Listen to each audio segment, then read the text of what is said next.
The return journey to the nearest American base, Naval Station Norfolk, Virginia, approximately 90 miles to the northwest, became an odyssey in itself. The sea was now running mountainous. The PC-1264, overloaded with survivors and burning fuel to maintain headway into the storm, pitched and rolled with sickening violence. 3 of the German submariners were seriously injured and required continuous attention from Moran, who worked in the narrow medical compartment below, trying to stabilize them while the ship bucked beneath his feet. One man, the U-boat's chief engineer, had lost consciousness from blood loss and shock. Moran applied a tourniquet to his arm and administered morphine from the ship's limited medical stores. On the bridge, Forsyth fought the wheel. The compass was unreliable in the magnetic disturbance of the storm. He navigated by dead reckoning and the occasional gap in the cloud that allowed him a glimpse of the sun. The speed of advance was reduced to 8 knots. What should have been a 6-hour journey stretched toward 9 hours. In the crowded berthing spaces below, the German sailors huddled together. Some wept, others stared at nothing. They had survived the destruction of their ship, the deaths of 19 of their comrades, only to be captured by the enemy during the worst sea conditions they had experienced in weeks. The crew of the PC-1264, sailors who, moments earlier, had been prepared to kill these men, now shared their rations of coffee and bread, gave up their bunks, and treated their injuries with the professionalism of trained medical personnel. By 2:17 p.m. on the afternoon of 31st August, the PC-1264 crossed into the pilot's waters of Hampton Roads. The storm had abated slightly, though the seas still ran heavy. Naval Station Norfolk received word of the arrival and the nature of the cargo. A landing craft had been positioned at the pier, and medical personnel were standing by. As the PC-1264 made her final approach, Forsyth could see the activity on the dock. Medics, guards, officers waiting to process the prisoners. The survivors of U-550 were transferred ashore with remarkable speed. The seriously injured were taken directly to the Naval Hospital, where 2 would eventually recover and be transferred to a prisoner of war camp, and 1 would die from his injuries 3 days later. The others were processed, documented, and transported to a detention facility near Portsmouth. Klaus Bargston, the U-boat's commanding officer, was not among the survivors. He had gone down with his ship in the control room at 7:04 a.m., one of the 19 German sailors who perished in the brief but catastrophic engagement. The immediate aftermath of the sinking of U-550 was processed through official channels with remarkable speed. Naval Intelligence debriefed the survivors and filed reports that would eventually reach the Office of Naval Intelligence in Washington. The U-boat had been on its second patrol, carrying no acoustic torpedoes. Germany had suspended the deployment of acoustic weapons after several failures, and was operating under new orders to focus on American warships rather than merchant vessels. The intelligence value of the wreck itself, sunk in the relatively shallow water off North Carolina at a depth of about 900 feet, was assessed as limited. There would be no salvage operation. U-550 would remain on the ocean floor. For the crew of the PC-1264, the engagement and rescue became the defining moment of their wartime service. Ensign Richard M. Forsyth was commended for his tactical handling of the engagement and his decision to rescue the survivors, despite the storm conditions. The commendation noted his exceptional seamanship, tactical judgment, and humanitarian instinct. He would remain in the Navy after the war, eventually retiring with the rank of Rear Admiral in 1965. Gunner's mate Reardon, whose gun crew had scored the hits that sank the U-boat, would survive the war and return to Newark, where he worked as a carpenter and gave occasional interviews about his naval service. Radioman Whitfield, who had first detected the U-boat acoustically, suffered from what would later be diagnosed as shell shock and spent the final months of the war undergoing treatment at Naval Medical Center Portsmouth. Pharmacist's mate Moran continued his naval career, serving in Korea and Vietnam before retiring in 1970. The loss of U-550 represented one of the final successes of the American coastal patrol effort against German submarines. In the remaining months of the war, U-boats would continue to operate off American shores, but their effectiveness had diminished sharply.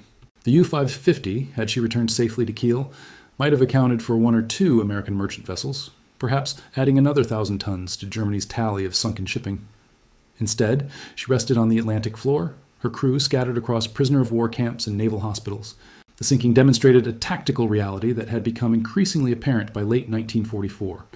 A surfaced U-boat, detected and engaged by an alert American surface vessel, had very little chance of escape. The Germans had lost the initiative in American waters. What had once been a campaign of systematic predation against American merchant shipping had devolved into a desperate occasional presence, submarines venturing out with low expectations of success, knowing that detection often meant death. The storm that had characterized the morning of 31st August 1944 cleared by evening. The seas moderated. The wind shifted to the northwest, bringing clear skies and cooler air. On the PC-1264, the crew worked through the night to clean and restore the ship. The blood and oil from the German sailors was scrubbed from the decks. The shell casings from the 3-inch gun were collected and counted. 6 rounds fired, 3 hits scored. The ammunition was restocked. By dawn on 1st September, the PC-1264 was ready for patrol. Ensign Forsyth stood once again on the bridge as the ship got underway. The Atlantic lay calm before him, the sun rising over the eastern horizon. He had no way of knowing that he would never encounter a U-boat again, that the war in Atlantic waters would, within 9 months, be over. He was simply a young officer doing his duty, commanding a small ship and a capable crew, patrolling American waters in an endless, grinding campaign. Behind him, the shore of Virginia receded. Ahead lay the open ocean.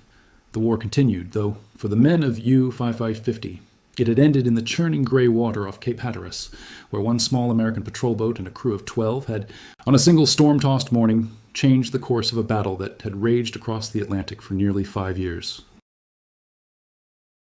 The morning of 31st August 1944 breaks gray over the Atlantic, 70 miles east of Cape Hatteras. At 6:15 a.m., Ensign Richard M. Forsyth stands on the open bridge of the USS PC-1264, a steel-hulled patrol coastal craft measuring just over 100 feet from stem to stern. The sea runs in deep, muscular swells. Forsyth is 23 years old, commanding a crew of 12. He squints through the spray, binoculars against his face, watching the weather close in from the northeast. The barometer has been falling steadily since midnight. The wind now gusts to 30 knots, whipping the water into a churning gray-green mass. Spray crashes across the wheelhouse windows. In the radio shack below, Radio Man First Class James Whitfield sits hunched over his equipment, headphones clamped over his ears. He listens to the crackle of the net.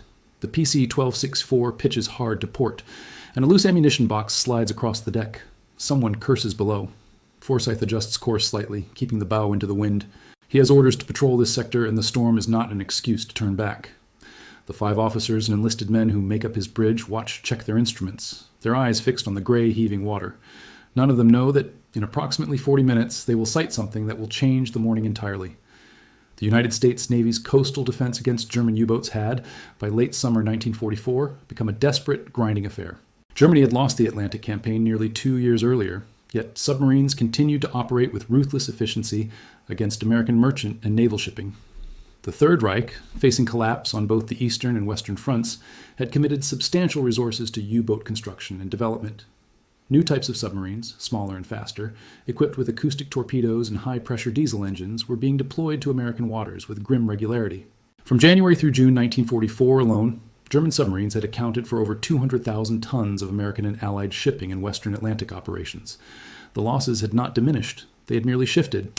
Where once the U-boats hunted far offshore, sinking loaded tankers and freighters in broad daylight, they now operated in shallower waters. They now operated closer to the coast, using storms and fog as cover to slip past the growing American naval cordon. The PC-1264 was part of that cordon, one small link in a chain of patrol craft, destroyers, submarine chasers, and converted yachts. The Navy had deployed these vessels to hunt U-boats within 100 miles of the American coastline. Designed and built at the Consolidated Steel Corporation's Orange, Texas yards, the PC-1264 had been commissioned only 8 months earlier. She carried a 3-inch 50 caliber gun forward, a 40mm Bofors aft, and 2 depth charge racks. Her engines could push her to 15 knots on calm water. In a storm like this, she was reduced to barely half that speed. She wallowed and pitched like a cork. The German submarines she was hunting were purpose-built for precisely these conditions. They were built for operating in shallow water, for slipping through storm cover, for striking at the seaward approaches to American ports. They struck at the shipping lanes that fed the war effort overseas. At 6:54 a.m., Radio Man Whitfield's voice crackles through the telephone circuit to the bridge. Contact. Acoustic signature bearing 025, range 2,000 yards, closing. Forsyth leans forward. For several seconds, nothing is visible through the murk and spray. Then, at bearing 025, perhaps 2,000 yards distant, a shape materializes, the conning tower and hull of a submarine, partially surfaced. Its deck is awash in the heavy sea. It is German, the vessel flying no flag that Forsyth can see, moving slowly, seemingly unaware or indifferent to the American patrol craft bearing down on it through the storm. Forsyth's mind runs through the engagement doctrine he has memorized countless times during months of coastal patrol. A U-boat on the surface is vulnerable. The moment he opens fire, the submarine will dive. He has perhaps 5 minutes, the time it takes for a modern German U-boat to submerge fully to do maximum damage. Forsyth grabs the telephone to the gunnery control station. Guns forward, prepare to engage. Target submarine bearing 025, range approximately 1,800 yards. Opening fire in 30 seconds. The crew jumps to their stations. The 3-inch gun commander, gunner's mate 2nd Class Thomas Reardon, a 21-year-old from Newark, New Jersey, has his gun crew already at their stations. Loader, trainer, sight setter, all tensed and ready. He can see the U-boat now, a dark smudge in the storm-tossed sea. He speaks into the telephone circuit. Target acquired. Firing. The first 3-inch shell leaves the gun at 6:57 a.m. It travels in a rising arc and strikes the water 30 feet short. The U-boat's conning tower erupts in spray. The submarine's deck gun crew scrambles into action. They have perhaps 60 seconds before another shell arrives. The U-boat opens fire at almost the same moment. A 20mm gun spits tracers toward the PC-1264. The shells pass overhead, missing the wheelhouse by perhaps 15 feet. Reardon's team has already corrected their aim. The second round fires at 6:58 a.m. This time the shell catches the German U-boat low in the hull, forward of the conning tower. The impact throws a geyser of water and metal debris skyward. The submarine lurches. Forsyth sees the moment distinctly, the submarine's bow dropping slightly, listing to starboard. The German gun crew continues firing more erratically now, their concentration shattered by the direct hit. A third shell from the PC-1264 arrives. It strikes the conning tower itself. The impact is tremendous. Forsyth, standing on the bridge, sees the tower structure collapse inward. The German gun falls silent. The U-boat begins to sink, not diving, but settling. Her bow is driven down by the weight of water now flooding through the new holes in her hull. Her stern rises higher and higher out of the churning Atlantic. The identification of the U-boat would come later.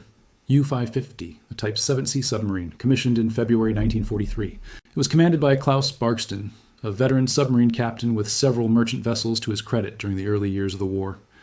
The U-550 had been at sea for 6 weeks, having departed Kiel in mid-July, bound for American waters. She had orders to attack shipping off the Virginia and North Carolina coasts. Her crew numbered 54 men. By 7:01 a.m., as the stern rose vertically and the boat's propeller spun uselessly in the air, perhaps 30 of those men had already died. They were trapped in the engine room, the torpedo compartments, and the control room. Water had cascaded through the shell holes and the ventilation systems. The remaining crew, men in their 20s mostly, some still in their teenagers, scrambled for the companionway hatches. They attempted to reach the deck. The PC-1264, her gun still manned, continued to close the range. Forsyth ordered the gun crews to cease fire. The U-boat was going down. At 7:04 a.m., the stern sank beneath the gray water. The bow, already submerged, had taken the rest of the vessel with it. The wreck descended into the Atlantic. On the surface, debris floated, wooden planks, papers, personal effects. Moments later, men, oil-covered figures in the heavy sea, shouting, gasping, some clinging to pieces of wreckage, others sinking. The crew of the PC-1264 faced an immediate decision. A heavy storm was intensifying.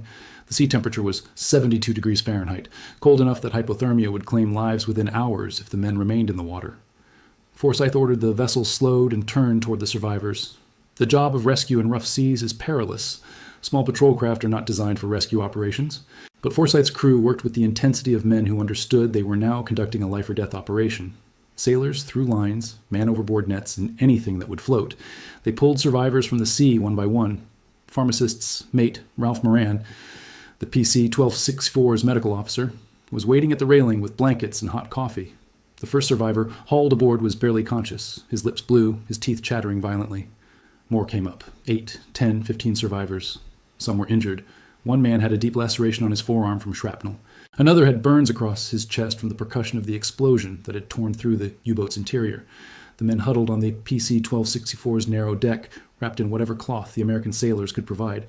They were German submariners, the enemy, but they were also drowning men. The American crew treated them as such. Forsyth made the decision to continue the rescue operation despite the worsening storm. The seas were building to 8 feet now, and the wind had increased to 40 knots. The PC-1264 was taking water over her bow. The compass was swinging wildly, and visibility had dropped to perhaps 200 yards. Yet the rescue continued. By 7:35 a.m., 35 surviving members of U-550's crew had been pulled from the Atlantic.